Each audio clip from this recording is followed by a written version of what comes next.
evening, everyone, and welcome to Making Smart Music Your Own. My name is Felicia Elena, and I will be running everything in the background for our session today. We're happy to have you join us for this webinar, and we hope that it provides you with some new ideas that you'll be able to implement right away in your own classroom. And so, without further ado, I'd like to introduce you to our presenter for today, Dan DiPasquale. Dan is a violist and a bassist, and he has been a music educator for 14 years in the West Hempstead UFSD. He has needed to find creative ways to bring his students up to the appropriate level, and his love of technology helps lead him to smart music. He's also heavily involved in his school musicals, and he enjoys anything which lets him be creative.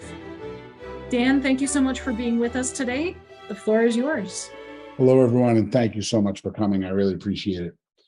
It's nice to have people that want to listen to me talk, considering I work with teenagers all day.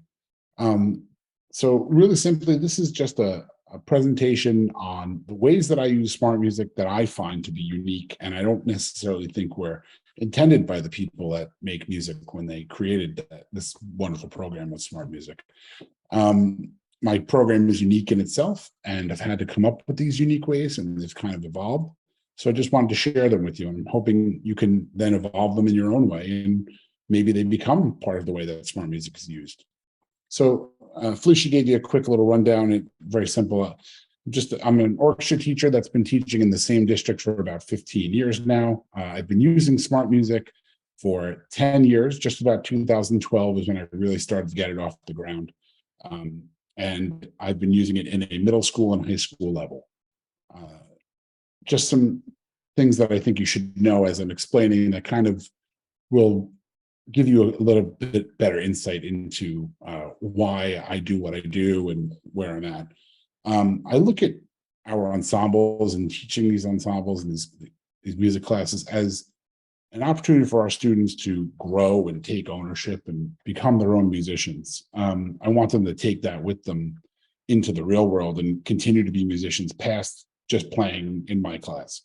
So to do that, I want to put that ownership and that accountability back on them. Smart music helps me do that. I'm a big, firm believer in playing more and talking less. I've gotten that from the great Peggy Rackus, if you're listening, Peggy. So smart music is a way for me to let them practice more. Instead of sitting in my class and hearing me pontificate, I can push those lessons at home. I can push those things even in the classroom or at school where they can play and enjoy it themselves and spend more time with their instrument in their hand.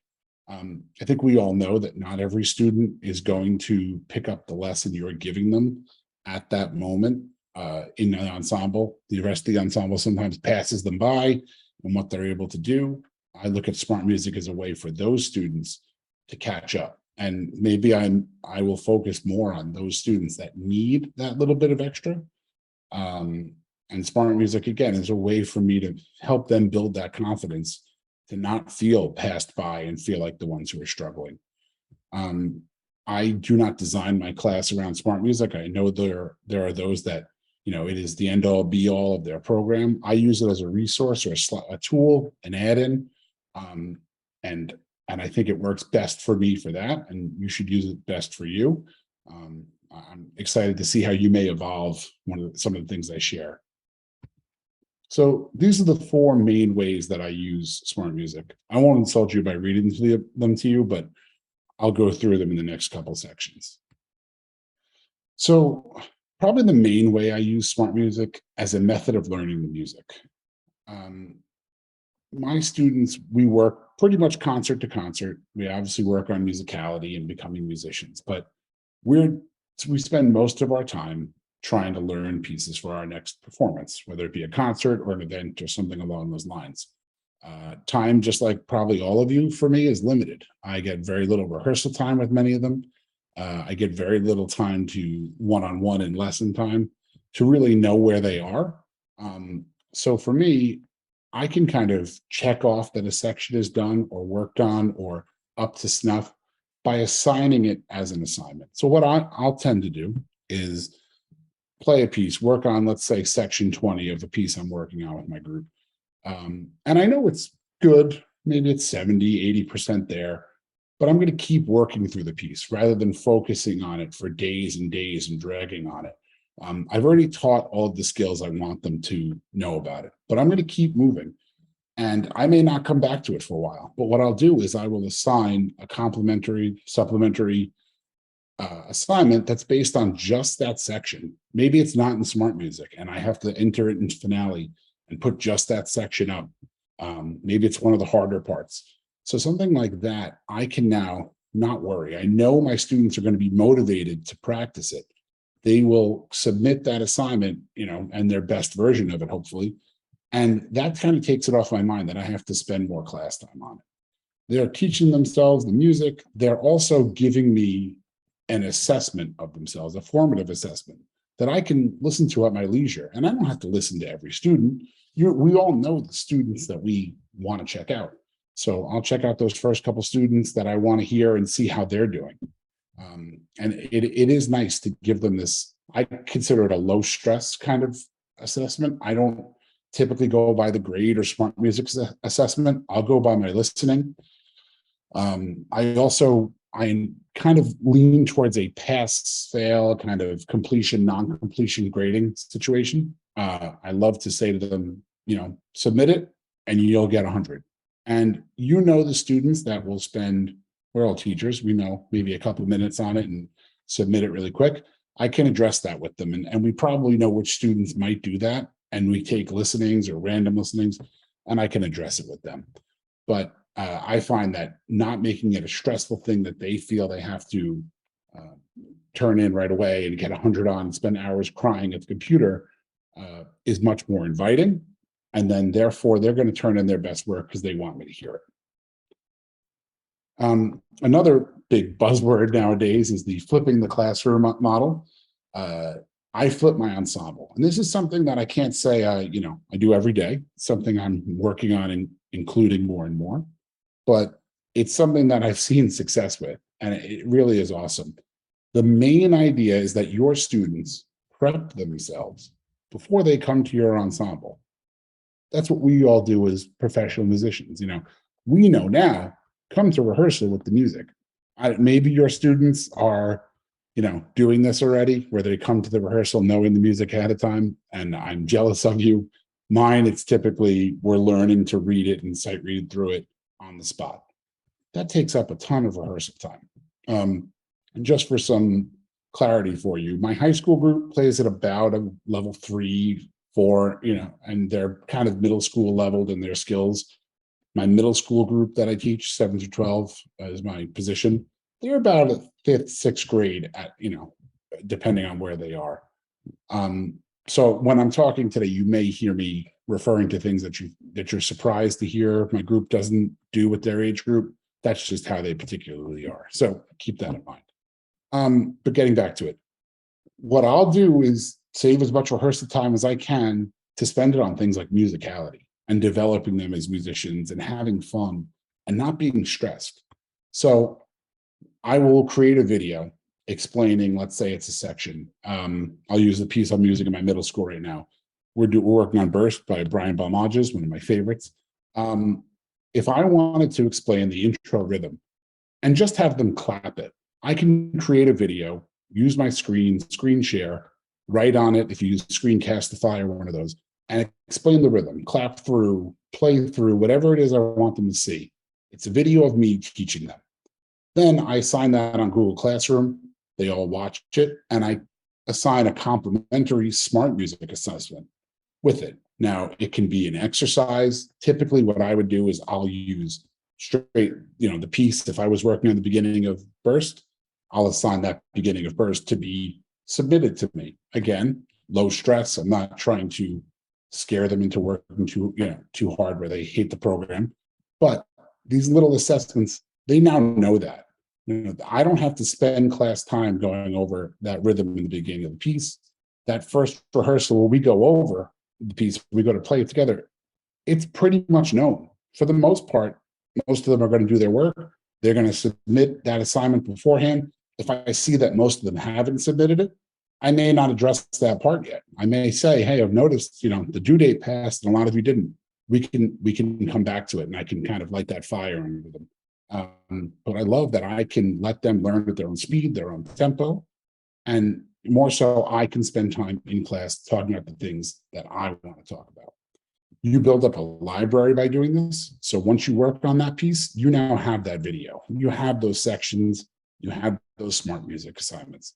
It's all there, ready to be used for the next time you do the piece. Pull it out.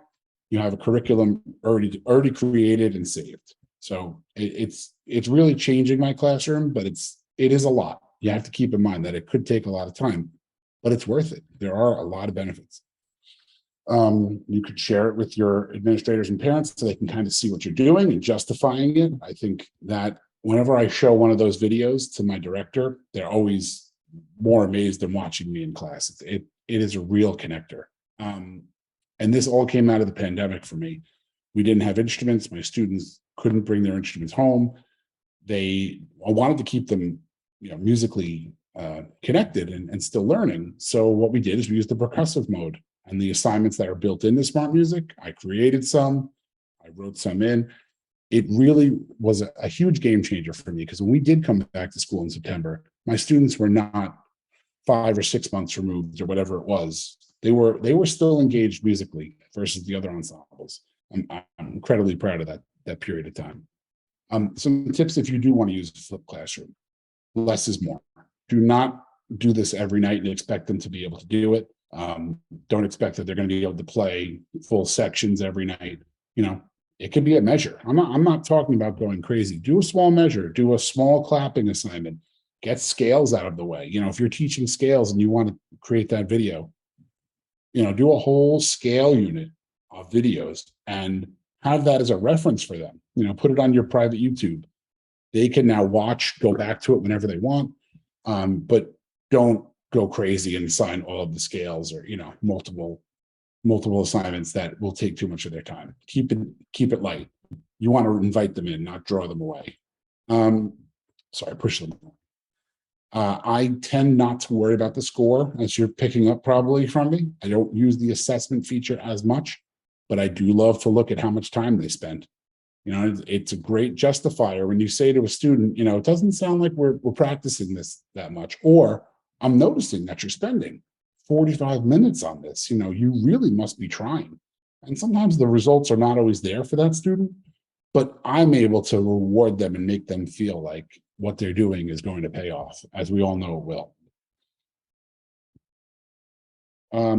So one of the other ways, I kind of touched on it, that I use SmartMusic as a way to learn the music is my students will clap assignments. They send me stuff that's simple and inviting. As I talked about it already from COVID, they have that idea. So I use it for clapping assignments, and that's in that way. But I would really stress that don't be afraid to let the students use the My Part section. And I know that this is immediately, a red flag for some. You probably already saw the poll. I don't shy away from rote music. I know what kind of hippie I sound like. I'm talking about don't give grades and let them use rote music. Part of the younger me is crawling in its skin, but our students are doing it. It's a discussion we can have in a slide or two, I think, but it is a great teacher, and it is a way for them, for something that's hard or something that's not really, going to detriment their reading ability. If you have good readers already, learning a part of ahead time by listening to it is not the end of the world. Something probably most of us have done in a lot of other ways. And this one I have to credit Ted Scalzo.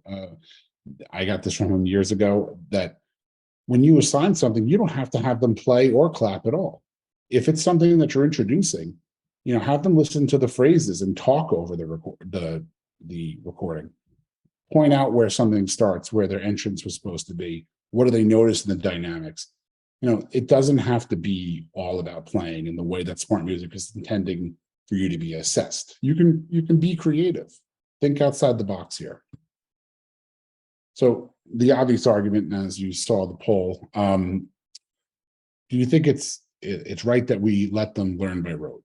And SmartMusic kind of does lend itself, if you want it to let them learn by rote. I kind of lean towards, doesn't it ultimately achieve what we really want? I want my students to play really well. Playing by rote lets them, in a Suzuki model, essentially, play really well. They're doing the act. They're not worrying about other things.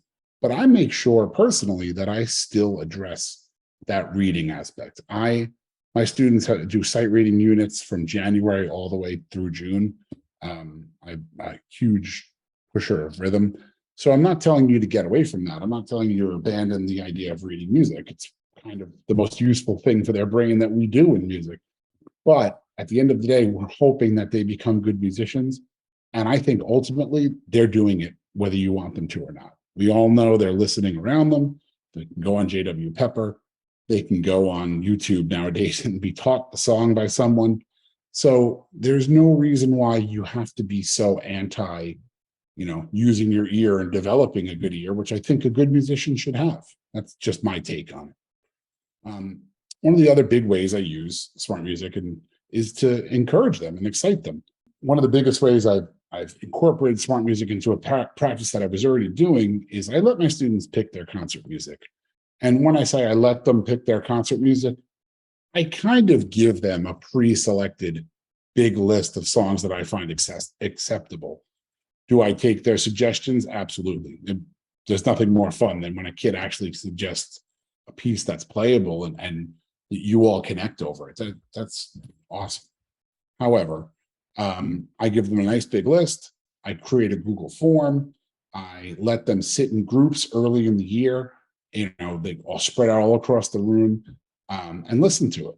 I let them take their instruments, and especially if it's on SmartMusic, play through it. They can sit with their friends and say, do we like this? It looks good, it sounds good, but can we play it? I love that aspect that they can search through and find and select pieces and suggest them to me. And then they answer on the Google form and we can all see the results. There are some apps out there, that you can use to do live polls so they can vote from their phone and it'll present on the board. I like to leave it in the Google form and they can see the chart and see the results. And I'm sorry to read off the slide to you guys, but this one's kind of self-explanatory. I remind them as we go, and when they complain about a month or two in, because they will, I'll say, you chose this piece. You all voted that you liked it. And you'll get the typical responses, but the proof is right there. You can pull up the form again and show them that they picked it. You can even see their individual vote and say, you child that's complaining the most picked this. I love the connection it makes because the students now will vie for songs and they'll even hang on to one that didn't get picked. So, we do this in the winter for the winter concert. So we do this in the fall. And as the spring comes up, I've created excitement from the student who I might not even hear from typically, but has latched themselves onto a song. If anyone here is a fan of Lullaby by Holdfeld, I have not yet played it, but 2 years running now, I've put it on the list and it never wins. But I have this one student who I will tell you sometimes seems like she would rather be anywhere else but orchestra, but she begs me to play that piece. I'm hoping that it gets picked for the spring so I can kind of give her that chance to do it. But that is team building if you let them playfully argue. And you'll see it in my bullet points here too, that if you pick their groups, I like to let them do it as friends. I think it's more inviting. But if you want to, let's say, match some of your seniors up with your freshmen or whatever levels you choose, that connection is being built in that team building kind of exercise. And they're forced to talk to each other, for lack of a better term, forced. But they create a connection that way. And this is student-centered and student-driven learning to a T. You can sell that any day to any administrator and say, my students are choosing, culture responsive music that they chose. This is just a sample of what my results kind of look like. You can see some of the songs that we picked from last spring that were their options and they went through. This is our winter concert.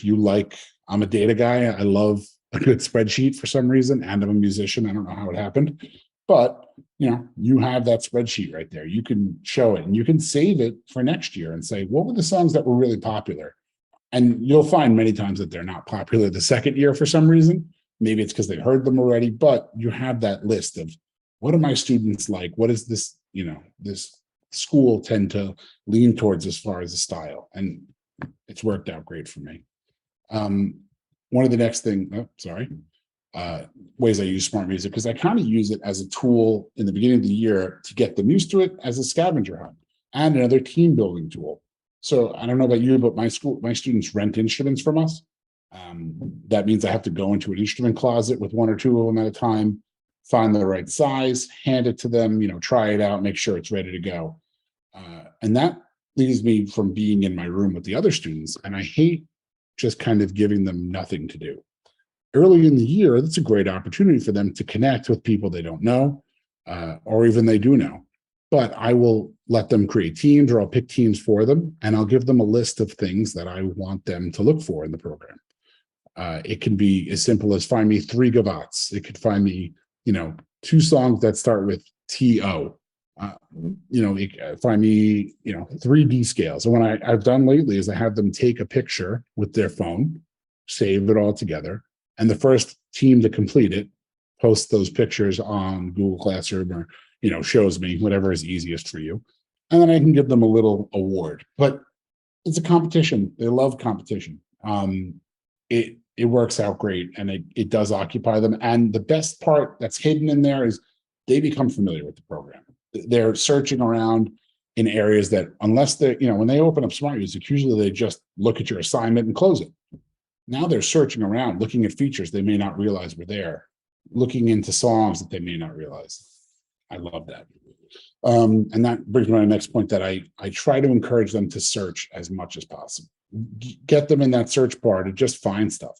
Look around, because they only tend to know what you expose them to. Maybe we have a couple that listen to things and search, and this is a great way to expose them to not only listening, but being able to read it and play it.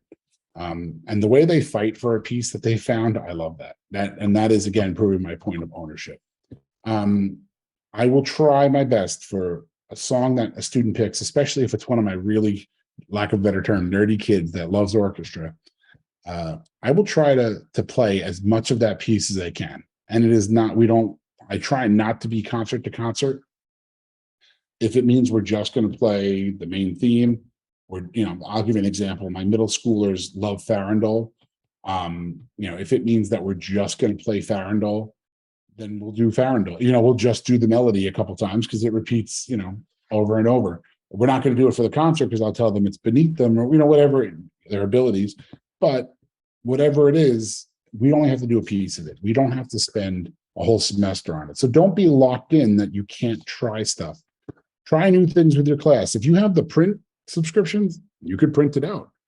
Otherwise, tell them to bring their Chromebooks if you're a Chromebook school, if you're an iPad school, whatever it is, and tell them to try it. You want to have a group project at home where 2 or 3 of them play it together and send a video, and that's something you ask for as a grade.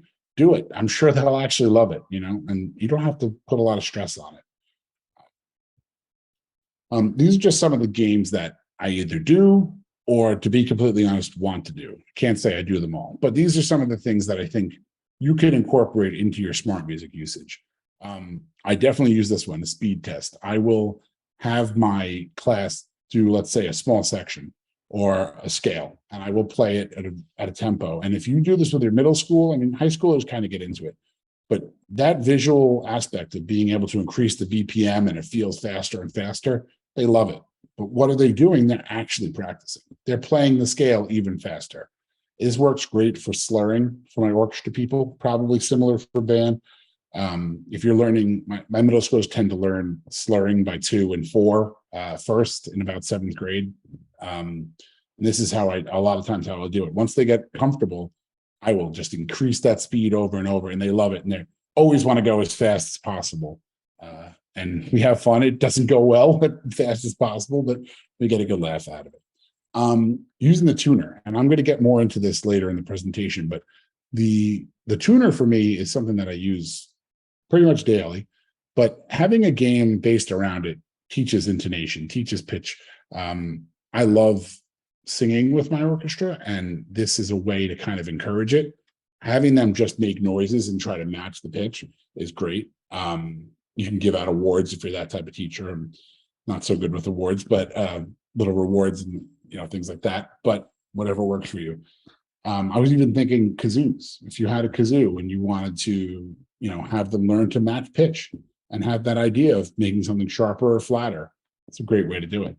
I use the recording tool if we're playing a piece or an exercise all the time. I'll use my phone too, but SmartMusic, it's a little easier with my part and the accompaniment being played, and play it back. It is a lot of fun, and it's almost never as good as they think it is, especially with my middle school. It's a lot of fun to show them what it actually sounds like. And that's ownership. That's creating that accountability of, oh my God, we have to work harder. We don't really sound as good as we thought. It's a lot of fun. The scavenger hunt I've discussed. I will working on this idea of giving a reward for the first section to complete all of the assignments, an assignment, or all of the assignments related to a piece that we're working on. You can be creative. You get the idea. These are just springboards for everyone.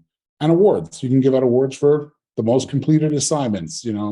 Best score if you're a score person. Time spent, pieces found, whatever it is. So be creative. Please run with them. Have fun. The new stuff, quote unquote. This is funny because as I was creating this presentation, it actually kind of started back in the spring. One of the things that popped up was the Super Mario themes and Zelda and all of these video game related stuff. I self-admitted ignore promo emails and what's new because I know how it works and I just want to make it work for me. And I may not explore as much as I probably should. But when you look into SmartMusic and see the things that they add, they're actually awesome. And for my kids, and I'm assuming most of the students that you teach are like mine, tends to be the thing. They're all nerds like me. They love video games. They love, movie themes and things like that. So when something pop related comes up and it's built into SmartMusic and provides them that SmartMusic avenue and a sheet music avenue and a way to learn to play it, they love that. So when this came out, I posted about the Nintendo added features, and I posted about it on my Google Classroom and said, "Hey, here's a screenshot. Here's what they just added. Maybe some of you might be excited." I actually got parents that said, "This is so cool. I'm so excited," and they're playing along or watching their kids do it, and they were telling me. So don't be afraid of it. Use it. That aspect of SmartMusic that we probably don't explore, or I don't at least. It was a missed opportunity. What I also love is that it's not just them reading. Some of it's piano vocal scores that you can kind of see, almost that muse score. Look, that is a new skill for them to learn also. So I'll take practice as I can get it. This one I have to fully disclose, Peggy, if you are listening, I can't see if you're there. This is completely an idea I've gotten from Peggy. It's something I'm working on with my middle school. I'm not there yet, but it's one of those things I wanted to at least share. Hope I'm not stealing your idea, Peggy. Pop music, creating some sort of pop music club where your students can learn and perform pop music that they're not probably going to do for their concert. It may not be, the whole piece may not be achievable, maybe out of their level, but a simplified version of a very catchy melody is something you could do. If you find some time to do that with them and post it up on SmartMusic for them to learn ahead of time, or by adding the other parts, the background parts, you can now, give them that actual feel of having percussion and all of that, rather than just strings playing, I don't know, poker face, going with something.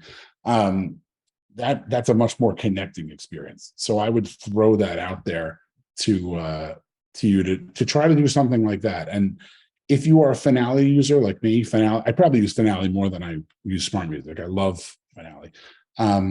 It's not that hard to find these MIDIs online or versions of the music and transcribe it into Finale and just make a unison line that they can all play. They love it. That you'll hear them playing that more than your music, I'm sure. So give it a shot. Hey, Dan, I'm going to jump in here just for a sec. Before we get too far away from your games that you were talking about, we have a question from Corwin Daniels, and he says, "I'm a first-year teacher and brand new to SmartMusic.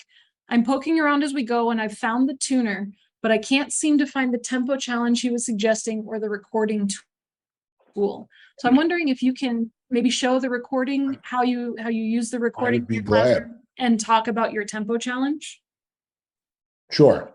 Sure. Okay, I'm going to have to minimize my screen sharing for 1 second, just to pull up my Safari right here. So this is, for example, a piece I'm working on with my middle school right now called Burst. Probably a bunch of you are familiar with it. It's a great piece. Felicia and I both love it. Right here, when I say tempo challenge, if I'm doing Burst, let's say, and I just want them to, we're working on right now, we're about 9 to 17. So this is the set tempo. Very simple.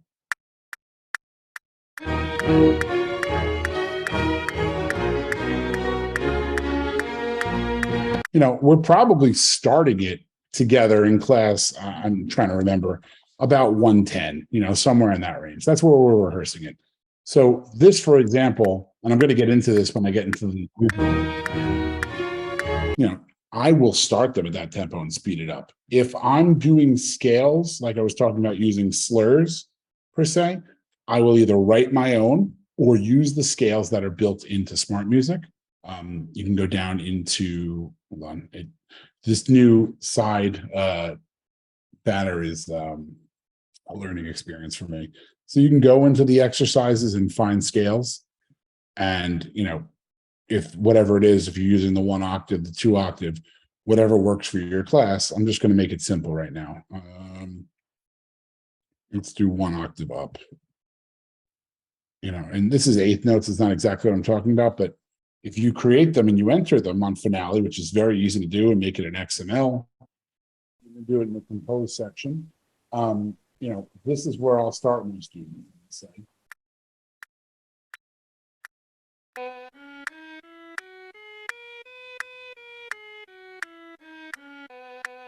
And let's say that, that's 88. The next time we do it is going to be 90. And you can do this with the loop feature. I promise I'm going to get to that. I actually have a video of that with my student. But each time that speeds up, your students are getting excited. And like I said, you can add the slurs. If it's not there, you can tell them to add. Hey, Dan, we've lost your volume a little bit. If you could just bring your volume back up. Yeah, I think when I did this music, how about now? Is that better, Ted? Perfect. Yeah, it's something with that exercise. It was very low. So, even if it's not written, you can add that in. You can have them interpret and tell them to add slurs and find what you need, or create it, which I would push a million times. The other thing I think you just asked me about was the recording feature. So for me, I'm talking about if I do something, I'll record them straight up. It happened with your audio again, Dan. I'm not sure why. It sounded great until. Can't detect my speaker. Interesting. How about now? Is this okay? No, I think it's every time you hit allow on that pop-up. Interesting. Maybe I won't allow it next time. I don't hear you right now.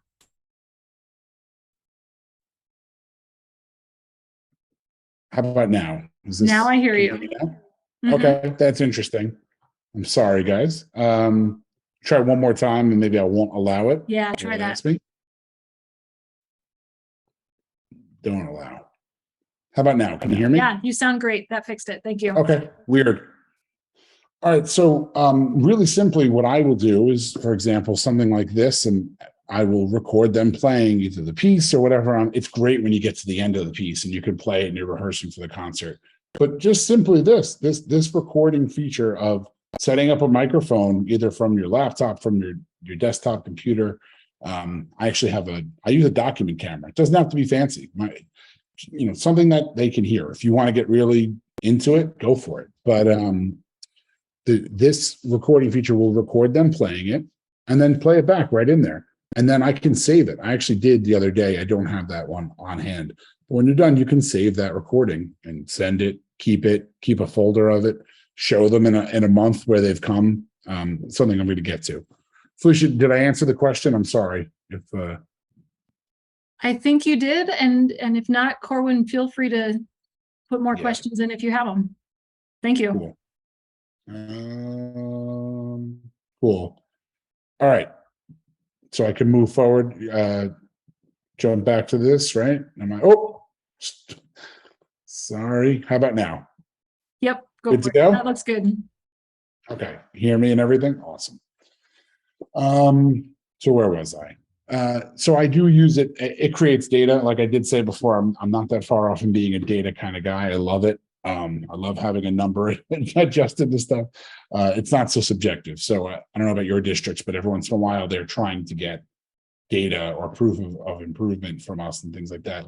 This can do that. You know, you can show with a tangible recording or grades in a grade book of clear assessments, not your subjective grading, which I love to be able to kind of make myself feel better that I'm just not making it up either.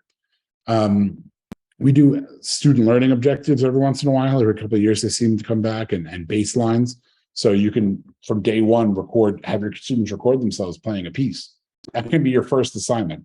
Please go on and play something I'm working on with my high school, Momentum by Richard Meyer. Record yourself playing as much of the piece as you can. You get a lot of laughs, you get a lot of, giggles through it, and then submit it. I'm not even going to grade it, but I may listen to it, but even not, I may not even listen to it. Then when we're ready for the concert and the performance is ready, I can have them play the whole piece again.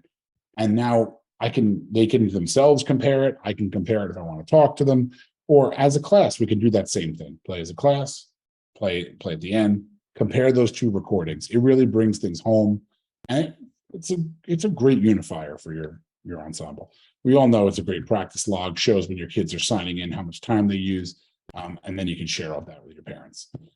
Again, there's probably people here that, for us, it's NYSSMA. I'm from New York. That's our state festival. I don't have a lot of lesson time. This is probably the year I have the most in a long time. So preparing, a couple hundred kids to go. Well, I don't have that many to go to NYSSMA, but for their concerts and the kids that are also doing NYSSMA without private teachers is a lot. If I can find the piece and I'll pick a piece that's on SmartMusic. Let me put it that way.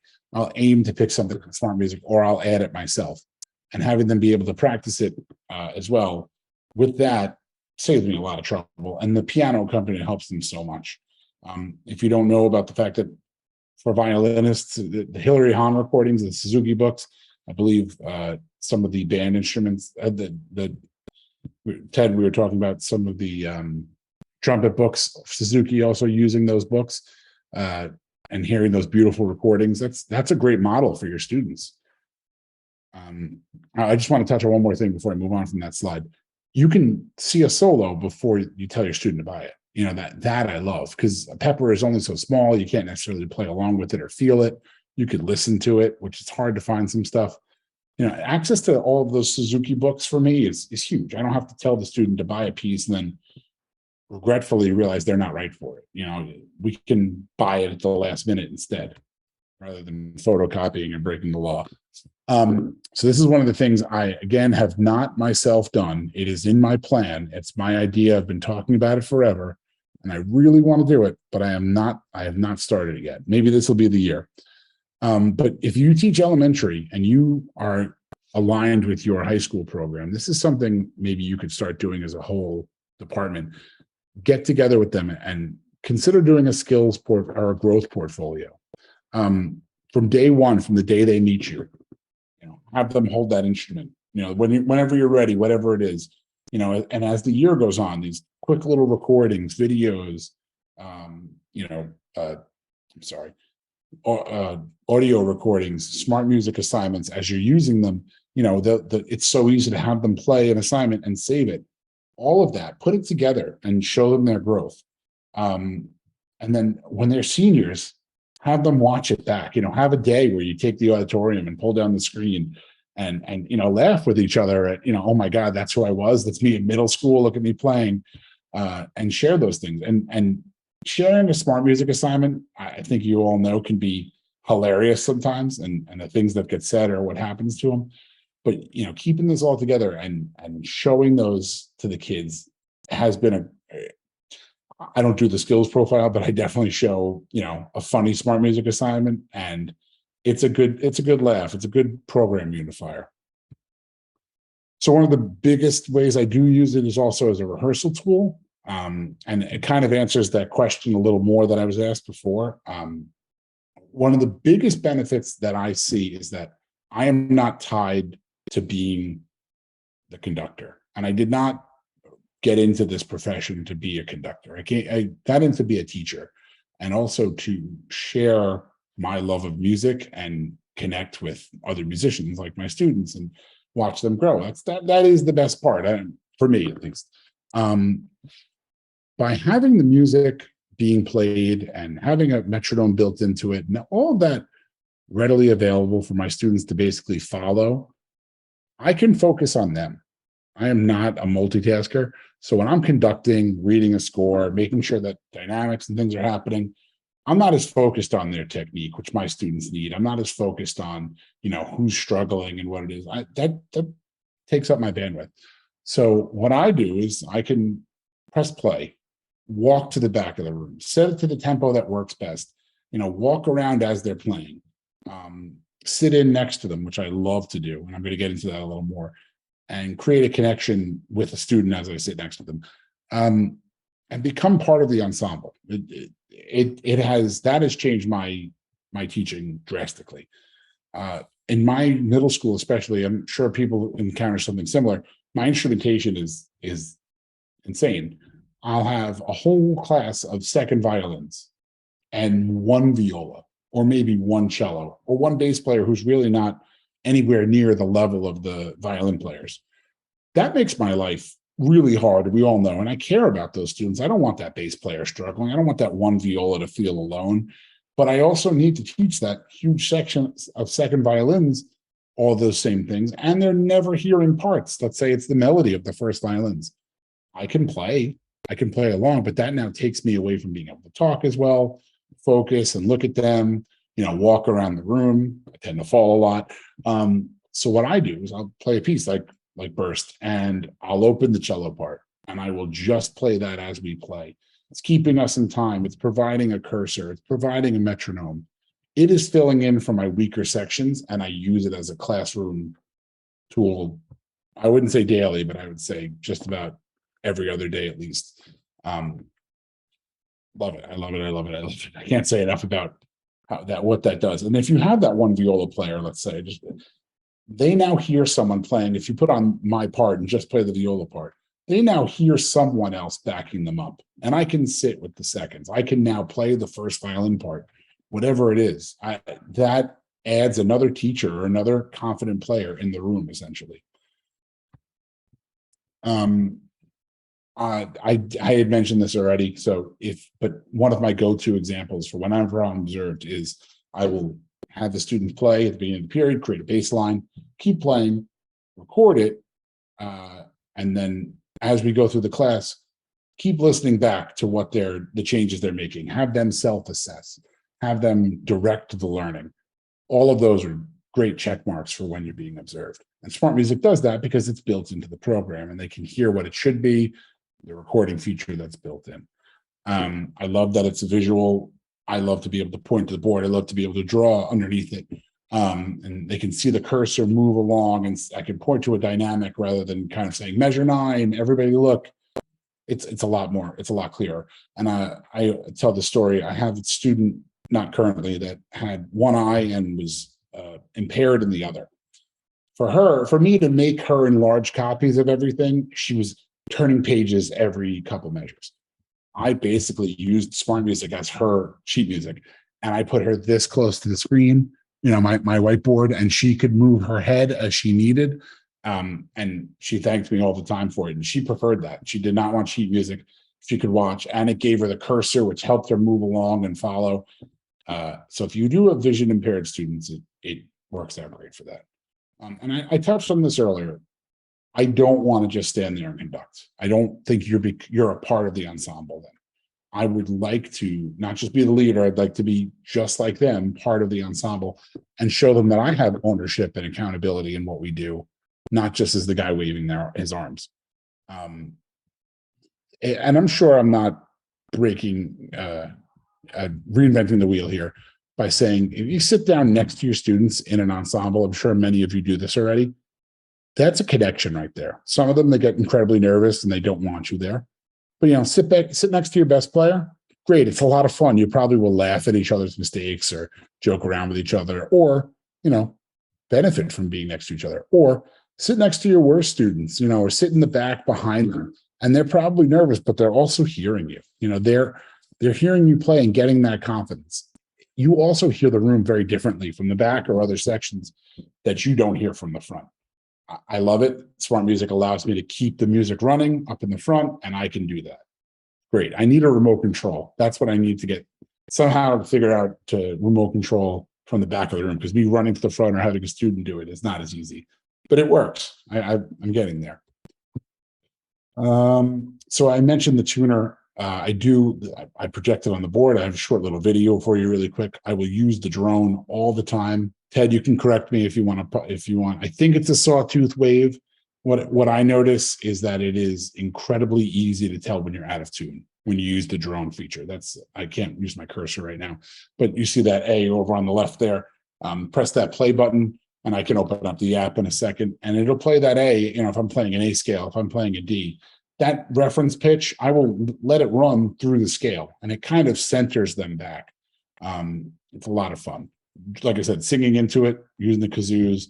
I leave this for scales, and there's a couple of intervals that my kids always have trouble with.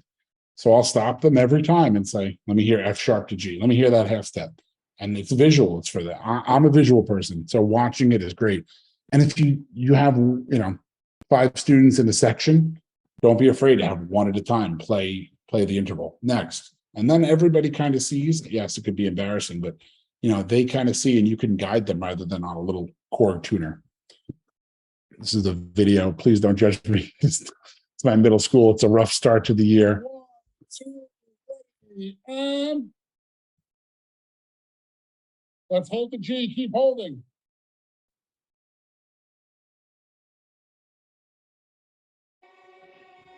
We need it in the center. Get it to the green. Thank you.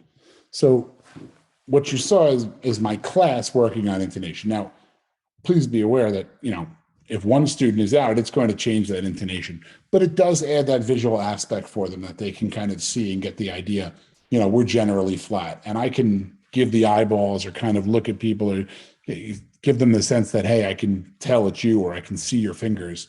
I love it. The metronome feature is built into whatever you're playing.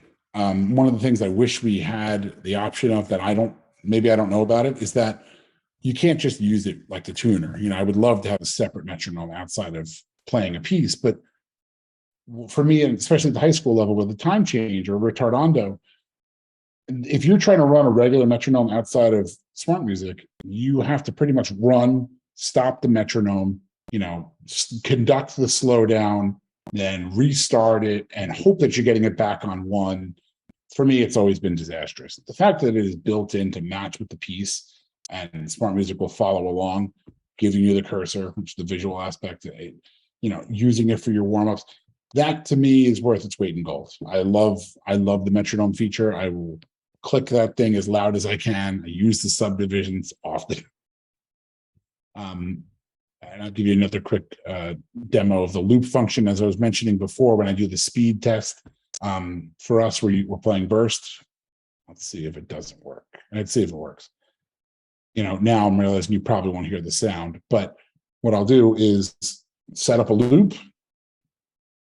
And especially with my middle school, if I want to work on, these 2 measures, and I will increase the BPM by 2, 4, they love this. This is one of their favorite things. And I'm getting them to practice in person by doing it. Let me see if it works. I'm not sure if you can hear me. Hear this? And this tempo is just going to increase. So I can start very slow as they're comfortable and set it and keep going. This is something we were working on, is doing these thirds kind of here. So even if I did the 1 measure for them for a little while and just really slow, let them work on the intonation. And then once they were really comfortable, set up the loop, just that 1 measure, make it really, really that 1 measure incredibly strong before I moved on to anything else. So that is an option for how you may use it. And this is a video.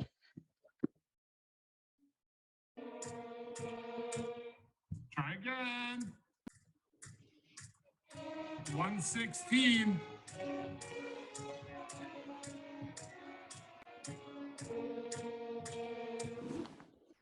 So the one thing I would caution is, and you even hear it in here, if you let them continually practice it wrong, if there's mistakes that are obvious and you don't stop, they're just going to keep practicing errors and mistakes. So don't be afraid to stop them, address it, and then go back to the tempo you did, or challenge them to start over and keep going. So this actually, I don't know the right word, if it's re-Instagrammed, it's retweeted. This is something I did. This is my hybrid learning a couple of years ago, last year, maybe 2 years ago. I can't remember anymore. This is essentially where I didn't have good instrumentation. Running an ensemble live was almost impossible. So I needed something to help my students learn the music, rather than me stand up there and conduct and try to help them learn it.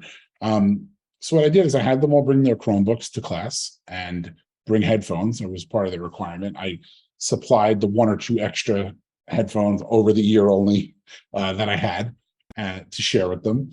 And I had them disperse, closet here, around the room, so they can't hear each other with the headphones.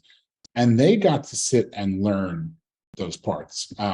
You can do this with an accompanying video teaching them what you want, if you're okay with using the My Part, or if they're good readers, whatever it is. But that I was able to have them sit and learn a piece for the first half of the period, or not a piece, I'm sorry, a section. Then I was able to close up the laptops, bring them together, have them work. What I did during this is I circled the room.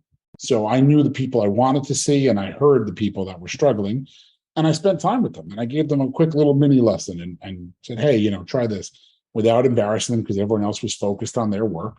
And then we got to put it into play right away together. One of the other things I want to highlight is sub plans too. These can be your sub plans. If you have your students know they all have AirPods on them, have them work on an assignment when you're not there. Have them work in groups. Doesn't have to be high stress.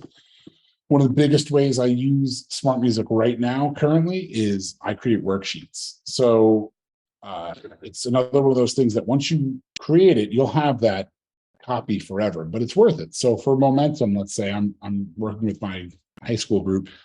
There's a couple of rhythms that I knew they were going to have to learn, or they were going to struggle with. And I knew that the first violins who are not as strong this year were definitely going to struggle with it.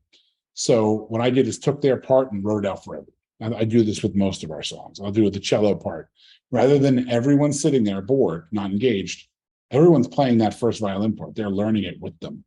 They're developing their skills and being proficient on their instrument at the same time, and also helping their fellow section and not being bored, disengaged.